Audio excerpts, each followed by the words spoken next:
Chapitre 103. Ce départ avait naturellement amené un surcroît de travail, de sorte que ce ne fut que le 12 septembre, à 4 heures de l'après-midi, qu'Alexandre put écrire à l'impératrice, sa mère, pour prendre congé d'elle. Il était 4 heures de l'après-midi. Tout à coup, le jour s'obscurcit, voilé par un immense nuage.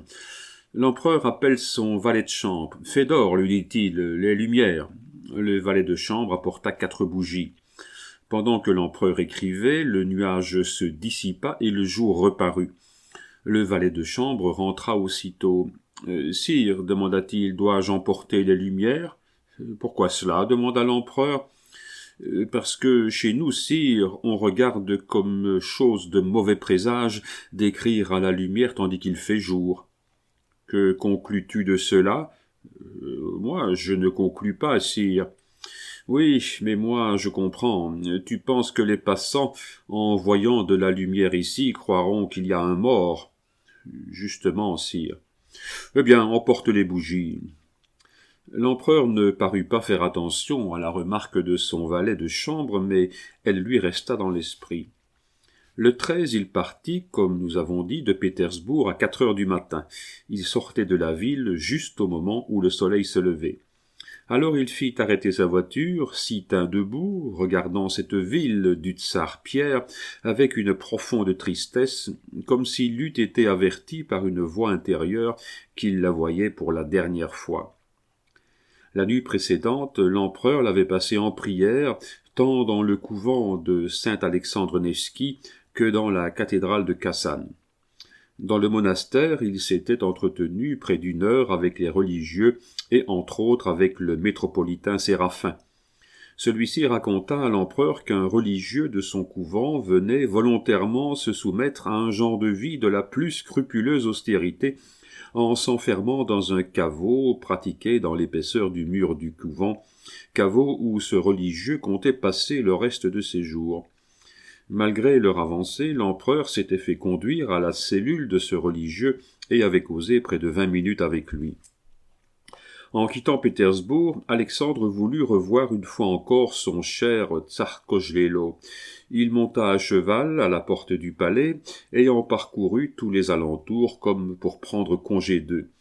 Fédor lui ayant demandé à quelle époque il reviendrait au palais impérial, Alexandre étendit un doigt vers l'image du Sauveur et dit « Celui-là seul le sait ».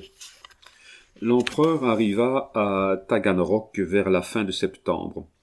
Le 5 octobre, l'impératrice, qui à cause de sa santé voyageait à petites journées, y arriva à son tour. L'empereur alla au-devant d'elle et fit alors seulement son entrée solennelle dans la ville avec elle. Pourquoi cette prédilection de l'empereur pour Taganrog ? Nul ne pourrait l'expliquer que par cette fatalité qui pousse les hommes vers le lieu où il est écrit d'avance qu'ils doivent mourir. Taganrog est situé dans le climat le plus doux de la Crimée. Son territoire est fertile et dans une heureuse situation à l'entrée de la mer d'Azov et près de l'embouchure du Don et de la Volga. Mais la ville ne se compose guère que d'1 millier de mauvaises maisons, dont 1/6 tout au plus est bâti en briques ou en pierre, tandis que toutes les autres ne sont en réalité que des cages de bois recouvertes d'un torchis de boue. Quant aux rues, qui sont larges, il est vrai, mais qui ne sont point pavées, le sol est tellement friable qu'à la moindre pluie on s'y enfonce jusqu'aux genoux. En revanche, quand la chaleur du soleil a desséché ce marais humide, le bétail et les chevaux qui passent soulèvent de tels torrents de poussière qu'il est impossible en plein jour et à 10 pas de distinguer un homme d'une bête de somme. Cette poussière obstinée s'introduit d'ailleurs partout. Elle traverse jalousies closes, volets fermés, rideaux tirés hermétiquement, pénètre à travers les habits, si épais qu'ils soient, et charge l'eau d'une espèce de croûte qu'on ne peut précipiter qu'en la faisant bouillir avec du sel de tartre. L'empereur était descendu dans la maison du gouverneur, mais il en sortait dès le matin et n'y rentrait qu'à l'heure du dîner, c'est-à-dire à 2 heures. À 4 heures, il se remettait en route, ne rentrant qu'à la nuit, négligeant toutes les précautions que les habitants du pays prennent eux-mêmes contre les fièvres d'automne, si pernicieuses et si communes sur toutes ces côtes. La nuit, il dormait sur un lit de camp, la tête appuyée à un oreiller de cuir. Les pressentiments de sa fin prochaine le poursuivaient toujours. Le soir même de son arrivée à Taganrog, au moment où son valet de chambre allait sortir de l'appartement, « Fédor, lui dit-il, les bougies que je t'ordonnais d'enlever à mon cabinet à Pétersbourg me reviennent sans cesse à l'esprit.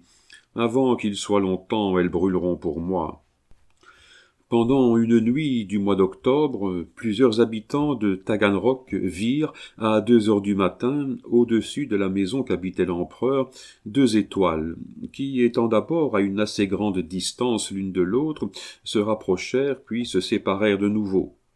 Par 3 fois le phénomène se répéta.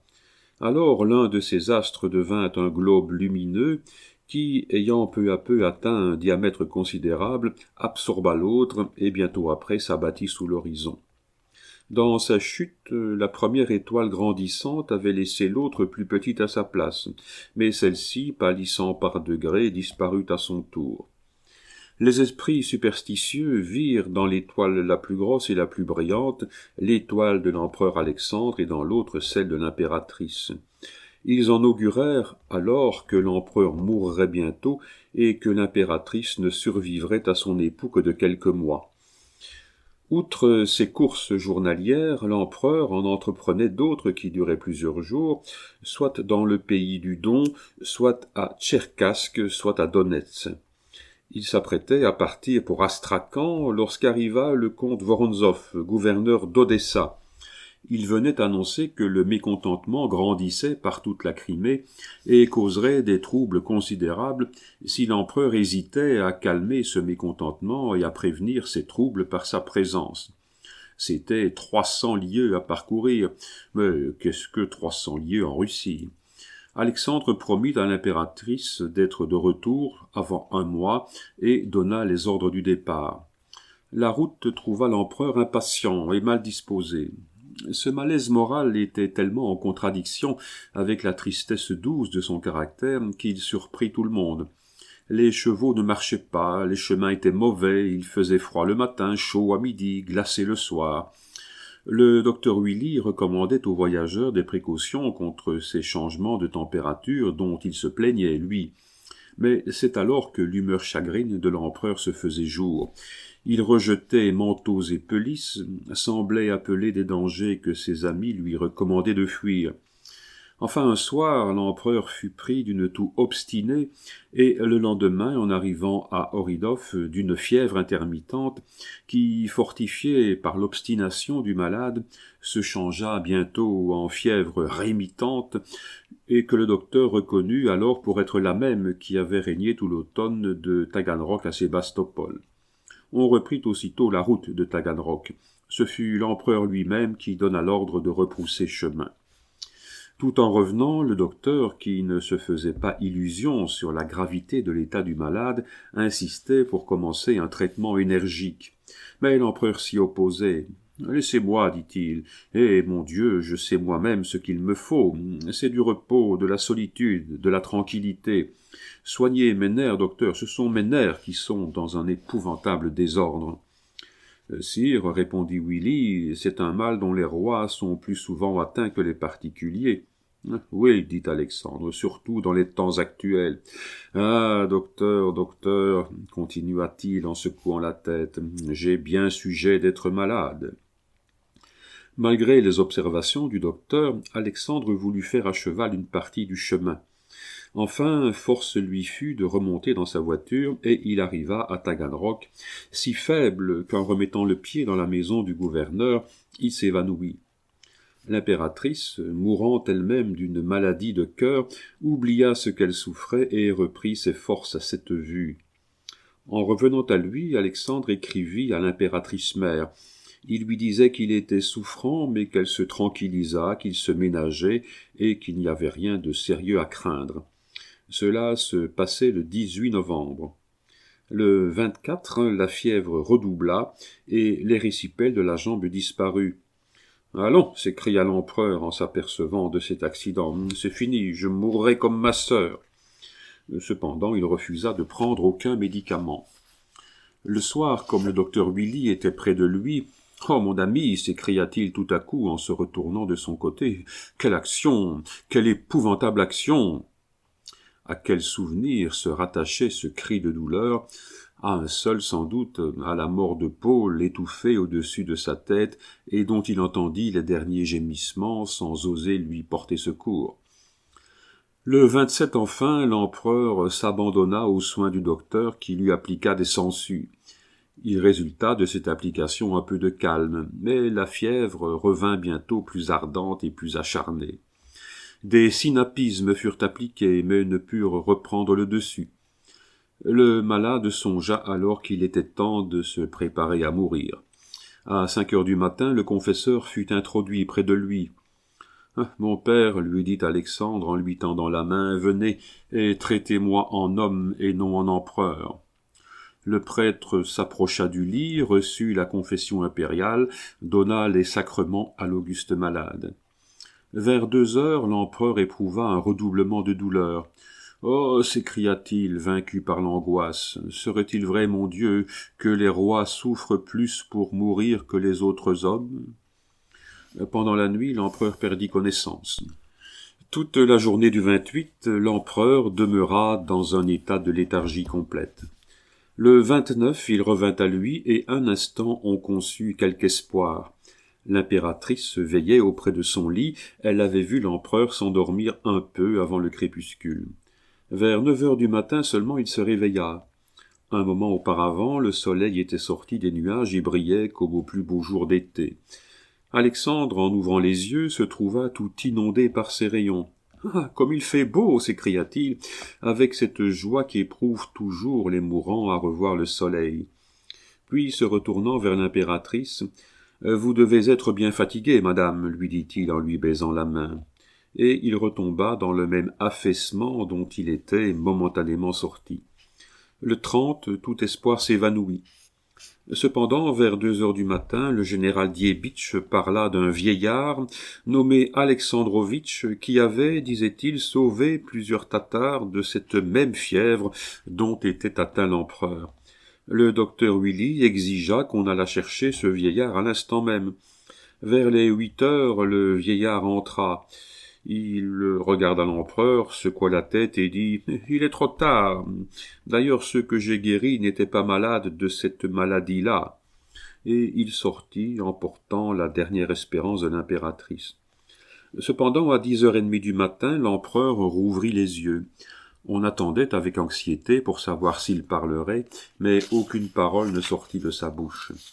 Seulement il prit la main de l'impératrice, la baisa et la porta sur son cœur. L'impératrice demeura penchée sur lui et dans la position qu'il lui avait fait prendre. À 10h50, l'empereur expira. L'impératrice avait le visage si rapproché du sien qu'elle sentit passer le dernier soupir. Elle jeta un cri terrible, tomba à genoux et pria. Puis, comme sur un signe d'elle, personne, pas même le médecin, n'avait osé s'approcher du corps.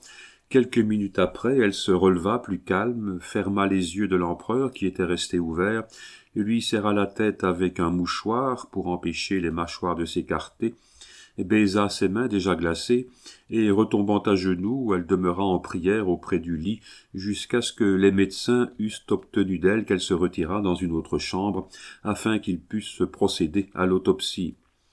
Pendant cette triste opération, l'impératrice veuve écrivait à l'impératrice mère « Notre ange est au ciel, et moi je végète encore sur la terre. Hélas, qui aurait pensé que moi, faible et malade, je pourrais jamais lui survivre ? Maman, ne m'abandonnez pas, car je suis absolument seul dans ce monde de douleur. » Notre cher défunt a repris son air de bienveillance. Son sourire me prouve qu'il est heureux et qu'il voit des choses plus belles qu'ici-bas. Ma seule consolation dans cette perte irréparable est que je ne lui survivrai pas. Et en effet, 6 mois après, l'impératrice était morte. La lettre écrite, un courrier fut expédié à Pétersbourg. Et Pétersbourg savait la maladie. Le 17 novembre, l'empereur avait écrit lui-même qu'il rentrait souffrant à Taganrog. Le 24, l'impératrice Élisabeth avait écrit à la grande-duchesse Hélène en la priant de prévenir l'impératrice Marie que l'empereur allait mieux. Le 27, le général Diebitch, à son tour, avait donné des nouvelles de l'empereur en le disant atteint de la fièvre jaune. Enfin, le 29 novembre, l'impératrice Élisabeth avait encore écrit pour faire part à l'impératrice mère du mieux momentané que venait d'éprouver l'empereur. Si faible que fût cette amélioration, l'impératrice mère, les grands-ducs Nicolas et Michel, avaient ordonné pour le 9 décembre un Tédéum à la grande église métropolitaine de Kassan. Le peuple s'y était porté tout joyeux, car vis-à-vis de lui, on avait exagéré la bonne nouvelle. Vers la fin de la cérémonie, on vint prévenir le grand-duc Nicolas qu'un messager arrivant de Taganrog attendait dans la sacristie, porteur d'une dépêche qu'il ne voulait remettre qu'à lui-même. Le grand-duc se leva et passa dans la sacristie, où il trouva le courrier qui lui remit la lettre que nous avons lue tout à l'heure. Mais il n'eut pas besoin de lire la lettre, le cachet noir lui avait tout dit. Le grand-duc Nicolas fit appeler le métropolitain, et, lui annonçant la triste nouvelle, il le chargea de l'apprendre de la façon la moins douloureuse possible à l'impératrice mère, près de laquelle il ne se sentait pas le courage de remplir cette cruelle mission. Puis il vint reprendre sa place près de celle qui, dans son ignorance, continuait de prier pour la vie d'un fils dont les jours étaient finis. À peine le grand-duc Nicolas avait-il repris sa place que le métropolitain rentra dans le chœur. C'était un beau vieillard à grande barbe blanche et aux longs cheveux tombant jusqu'au milieu du dos. Sur un signe de lui, toutes ces voix qui chantaient grâce au Seigneur se turent, et un silence de mort lui succéda.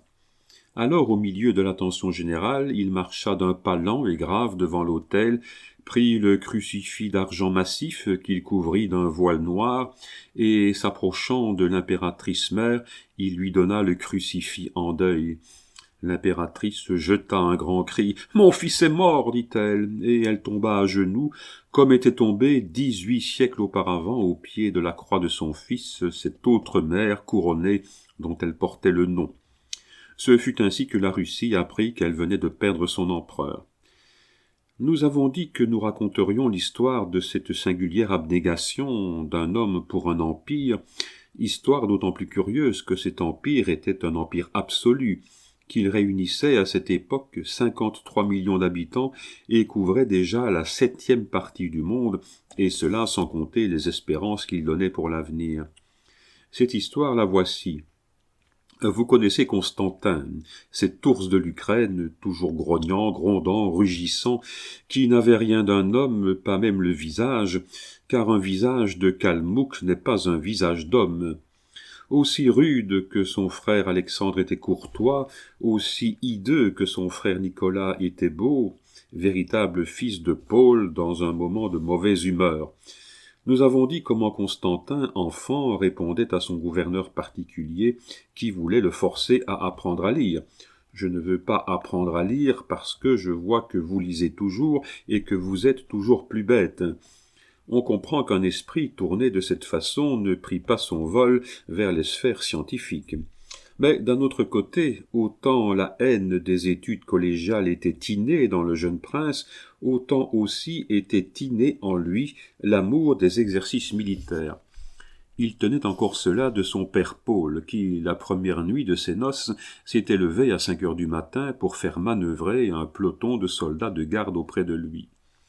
En conséquence de cette disposition, Constantin passait tout son temps à faire des armes, à monter à cheval, à s'exercer à la lance, à commander des manœuvres, toute science qui lui paraissait bien autrement utile que la géométrie, l'astronomie ou la botanique. Quant au français, on ne parvint à le lui faire étudier qu'en lui disant que c'était en français qu'étaient écrits les meilleurs livres de tactique militaire. Aussi sa joie fut grande lorsque Paul se brouilla avec la France et lorsque Souvarov fut envoyé en Italie. Le grand-duc fut mis sous les ordres du vieux maréchal. C'était bien là le chef qui convenait à Constantin, un vieux russe, plus emporté, plus brutal, plus sauvage encore, s'il était possible, que son jeune élève. Constantin assista à ses victoires sur le Mincio et à ses défaites dans les Alpes. Il lui vit creuser cette fosse où il voulait être enterré tout vivant. Il en résulta qu'à l'aspect de ces singularités, celles du jeune prince s'augmentèrent d'une telle façon que plus d'une fois on se demanda si Paul, en laissant forcément l'Empire à Alexandre, n'avait point particulièrement légué sa folie à Constantin. Après la campagne de France et les traités de Vienne, Constantin avait été nommé vice-roi de Pologne. Placé à la tête d'un peuple guerrier dont toute l'histoire n'est qu'un long combat, ses goûts militaires redoublèrent d'énergie. Malheureusement, il fallut substituer des simulacres de bataille aux sanglantes mêlées auxquelles il venait d'assister. Hiver ou été, soit qu'il habitât le palais de Broulle, soit qu'il résidât au palais du Belvédère, à 3 heures du matin, il était debout et sanglé dans un habit de général, sans que jamais aucun valet de chambre l'eût aidé dans sa toilette. Alors il s'asseyait devant une table couverte de cadres de régiment et d'ordre militaire, dans un cabinet où sur chaque panneau était peint le costume d'un des régiments de l'armée. Il lisait les rapports rédigés la veille, soit par le colonel Aksamilovski, soit par le préfet de police Subovitski, les approuvait ou les désapprouvait, consignant par une apostille son approbation ou sa désapprobation. C'étaient les seules circonstances, avec celles où il écrivait à quelques membres de sa famille, où on le vit tenir une plume. Ce travail l'occupait d'ordinaire jusqu'à 9 heures du matin, heure à laquelle il prenait à la hâte un déjeuner de soldats. Puis il descendait sur la place d'armes, où l'attendaient 2 régiments d'infanterie et un escadron de cavalerie. En l'apercevant, la musique saluait sa présence et aussitôt la revue commençait. Les pelotons défilaient à distance devant le vice-roi avec une précision mathématique. Et lui, aussi joyeux que l'eût été un enfant, aussi ému que si tous ces hommes eussent marché en un combat véritable, lui les regardait passer à pied, vêtus de l'uniforme vert des chasseurs, coiffés d'un chapeau surchargé de plumes de coq, et posé sur sa tête de telle façon qu'une des cornes touchait à son épaulette gauche, tandis que l'autre, par une menaçante diagonale, se dressait vers le ciel. Alors brillait, pareil à 2 escarbouches, sous un front étroit coupé de lignes profondes qui indiquaient de continuelles et soucieuses préoccupations, sous 2 longs et épais sourcils que le froncement habituel de sa peau dessinait irrégulièrement, 2 yeux, qui ressemblaient plutôt à des yeux de chacal qu'à des yeux d'homme. Dans ces moments de joie suprême, la singulière vivacité des regards du tsarévitch donnait à son nez camus comme celui de la mort et à sa lèvre inférieure proéminente quelque chose d'étrangement sauvage à sa tête, dont le cou, s'allongeant et se retirant à volonté, sortait du col de son habit et y rentrait, comme fait le cou d'une tortue dans sa carapace. Au son de cette musique, à la vue de ces hommes qu'il avait formés, au ralentissement mesuré de leurs pas, tout s'épanouissait en lui, la fièvre le prenait, une flamme lui montait au visage, ses bras contractés s'appuyaient jusqu'au coude avec roideur contre son corps, dont ses poignets immobiles et violemment serrés s'écartaient nerveusement, tandis que ses pieds, dans une continuelle agitation, marquaient la mesure, et que sa voix gutturale jetait de temps en temps, entre ses commandements âcrement accentués, des cris rauques et saccadés qui n'avaient rien d'humain et qui exprimaient alternativement ou sa satisfaction si tout se passait à son gré, ou sa colère s'il arrivait quelque chose de contraire à la discipline. Au reste, sa bonne humeur était sauvage et sa colère terrible. Dans sa bonne humeur, il se courbait en éclats de rire, se frottait bruyamment et joyeusement les mains, frappait alternativement la terre de ses 2 pieds. Puis, s'il apercevait un enfant, il courait à lui, le tournait, le retournait de tous côtés, comme ferait un singe d'une poupée. Il se faisait embrasser par cet enfant, lui pinçait les joues, lui pinçait le nez, et ensuite le renvoyait en lui mettant dans la main la première pièce d'or ou d'argent qu'il tirait de sa poche. Dans sa colère, il rugissait et frappait le soldat qui avait manqué à la manœuvre, le poussait lui-même du côté de la prison, criant ou plutôt hurlant, encore après que l'objet de sa fureur avait disparu. Au reste, cette sévérité s'étendait à tous, aux animaux comme aux hommes. Un jour, il fit prendre un singe qui faisait trop de bruit, un cheval qui avait fait un faux pas, tandis que dans un moment de confiance, il lui avait abandonné la bride, reçu 1000 coups de bâton. Enfin, un chien qui la nuit il avait réveillé en hurlant fut fusillé le lendemain matin. Puis, entre ces moments de colère et ces moments de joie, il avait ses heures d'abattement. Alors il tombait dans une mélancolie profonde, dans une prostration complète. Faible comme une femme, en proie à des spasmes nerveux, il se couchait sur ses divans ou se roulait sur les tapis. À ces heures-là, personne, même parmi ses favoris, n'osait plus l'approcher. Seulement le dernier valet qui sortait de sa chambre ouvrait toutes grandes les fenêtres et la porte, et une femme blonde et pâle, vêtue presque toujours d'une robe blanche et d'une ceinture bleue, paraissait sur le seuil, triste comme une apparition, et comme une apparition souriant au milieu de sa tristesse. À cette vue qui avait sur lui une influence magique, la sensibilité de Constantin s'exaltait. Il poussait des soupirs, puis des sanglots, puis des cris. Enfin ses larmes venaient, abondantes et consolatrices. Il allait poser sa tête sur les genoux de cette femme, s'endormait et se réveillait guéri. Cette femme, c'était Jeannette Grudzenska, l'ange gardien de la Pologne. Un jour que, tout enfant, elle priait dans l'église métropolitaine de Varsovie, devant l'image de la Vierge, une couronne d'immortelle placée sous le tableau était tombée sur sa tête, et y était restée jusqu'à ce qu'elle-même l'ôtât et la remit au clou qui la soutenait. En rentrant chez elle, Jeannette raconta cette aventure à son père qui, à son tour, consulta sur cet événement un vieux cosaque de l'Ukraine qui passait pour prophète. Le vieux cosaque avait répondu que cette couronne sainte tombée sur la tête de la jeune fille était le présage de la couronne terrestre que Dieu lui eût donnée si elle-même n'eût point renoncé à cette couronne en la rendant à la Vierge qui, par reconnaissance, la lui garderait certainement au ciel. Et le père et la fille avaient oublié, tous deux, cette prédiction, ou, s'ils ne l'avaient point oubliée, ils ne s'en souvenaient plus que comme d'un songe, lorsque le hasard, lorsque la Providence, qui veillait sur 53 millions d'hommes, mit Constantin et Jeannette face à face.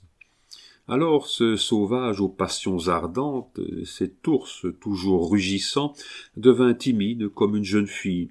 Lui qui brisait toute résistance, lui qui disposait de la vie des pères et de l'honneur de leurs enfants, il vint timidement demander au vieillard la main de Jeannette, le suppliant de ne pas lui refuser un bien sans lequel il n'y avait pas de bonheur pour lui en ce monde.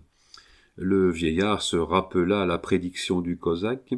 Il vit dans la demande du vice-roi l'accomplissement des desseins de la Providence. Le vice-roi reçut son consentement et celui de sa fille. Restait celui de l'empereur. Alexandre s'était souvent effrayé de laisser son immense empire aux mains de Constantin. Nul mieux que lui ne comprenait cette charge d'âme que reçoit du ciel un souverain. Il essaya donc, sans espérer y réussir, d'utiliser cet amour au profit du bonheur public. Il mit son consentement au prix de l'abdication de Constantin et attendit la réponse de son frère avec autant d'anxiété que son frère attendait la sienne. Constantin reçut la dépêche impériale, l'ouvrit, la lut, jeta un cri de joie et abdiqua. Oui, il abdiqua, cet homme étrange, cet homme indevinable, ce Jupiter olympien qui faisait trembler tout un peuple en fronçant le sourcil. Il donna pour le cœur d'une jeune fille sa double couronne d'Orient et d'Occident. Il donna avec ces deux capitales son empire qui commence à la Baltique et qui finit aux montagnes rocheuses et dont 7 mers baignent le rivage. En échange, Jeannette Grudzenska reçut de l'empereur Alexandre le titre de princesse de Lovix. Or, quand la nouvelle de la mort de l'empereur Alexandre arriva à Pétersbourg, le grand-duc Nicolas regarda cette renonciation comme non avenue. Il prêta serment de fidélité au grand-duc Constantin et lui envoya un courrier pour l'inviter à venir prendre possession du trône. Mais en même temps que le messager partait de Pétersbourg pour Varsovie, le grand-duc Michel, envoyé par Constantin de Varsovie à Pétersbourg, apportait cette lettre à son frère.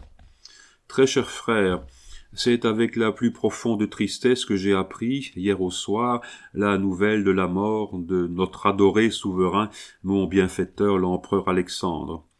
En m'empressant de vous témoigner les sentiments que me fait éprouver ce cruel malheur, je me fais un devoir de vous annoncer que j'adresse par le présent courrier à Sa Majesté impériale, notre auguste mère, une lettre par laquelle je déclare que, par suite du rescrit que j'avais obtenu en date du 2 février 1822, à l'effet de sanctionner ma renonciation au trône, c'est encore aujourd'hui ma résolution inébranlable de vous céder tous mes droits de succession au trône des empereurs de toutes les Russies.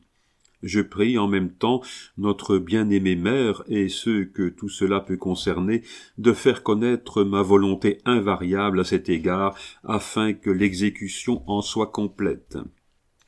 Après cette déclaration, je regarde comme un devoir sacré de prier très humblement votre Majesté impériale de recevoir la première mon serment de fidélité et de soumission et de me permettre de lui déclarer que mes vœux n'étant dirigés vers aucune dignité nouvelle ni vers aucun titre nouveau, je désire uniquement et simplement conserver celui de Tsarévitch dont mon auguste père a daigné m'honorer pour mes services. Mon unique bonheur sera désormais de faire accueillir par votre Majesté impériale les sentiments de mon profond respect et de mon dévouement sans bornes. J'ai donné pour gage plus de 30 années d'un fidèle service, et le zèle constant que j'ai fait éclater envers les empereurs, mon père et mon frère, c'est dans les mêmes sentiments que, jusqu'à mon dernier soupir, je ne cesserai de servir votre Majesté impériale et ses successeurs dans mes fonctions présentes et dans la situation actuelle. Je suis, avec le plus profond respect, Constantin. Le lendemain du jour où le grand-duc Nicolas avait envoyé un courrier au Tsarévitch, le Conseil d'État l'avait fait prévenir qu'il était dépositaire d'un écrit commis à sa garde le 15 octobre 1823 et revêtu du sceau de l'empereur Alexandre avec une lettre autographe de Sa Majesté qui lui recommandait de conserver ce dépôt jusqu'à nouvel ordre et lui ordonnait, en cas de mort, de l'ouvrir en séance extraordinaire. Or, l'empereur étant mort, le Conseil d'État avait ouvert le dépôt et, sous double enveloppe, il avait trouvé la renonciation du grand-duc Constantin à l'empire de toutes les Russies. La renonciation était conçue en ces termes. « Sire, enhardi par les preuves multipliées de la bienveillance de Sa Majesté impériale envers moi, j'ose la réclamer encore une fois et mettre à ses pieds mes humbles prières.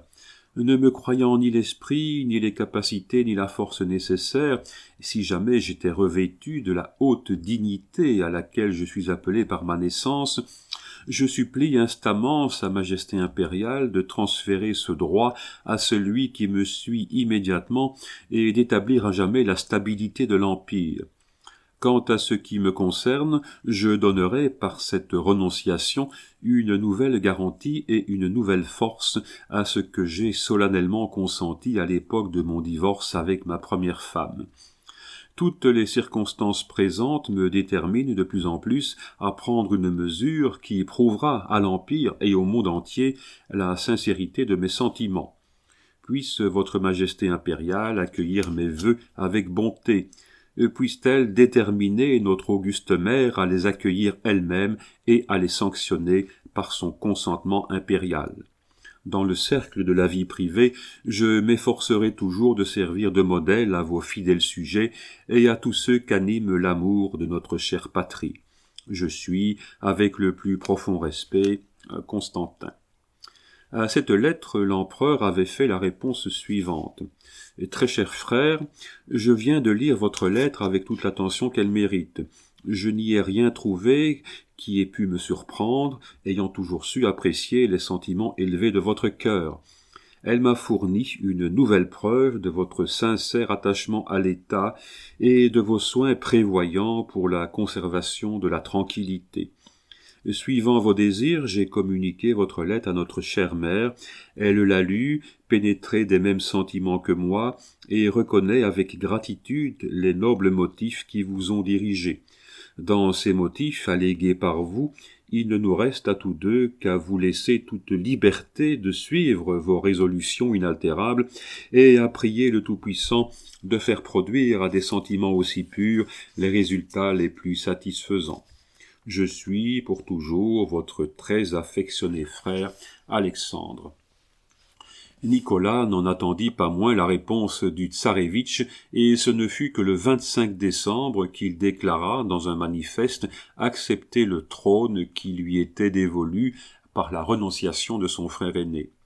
En conséquence, il fixait au lendemain 26 la prestation de serment à faire à lui et à son fils aîné, le grand-duc Alexandre. Voilà comment, après avoir présenté le spectacle étrange de deux frères refusant une des plus belles couronnes du monde, Constantin demeura simple tsarévitch et Nicolas devint empereur de toutes les Russies.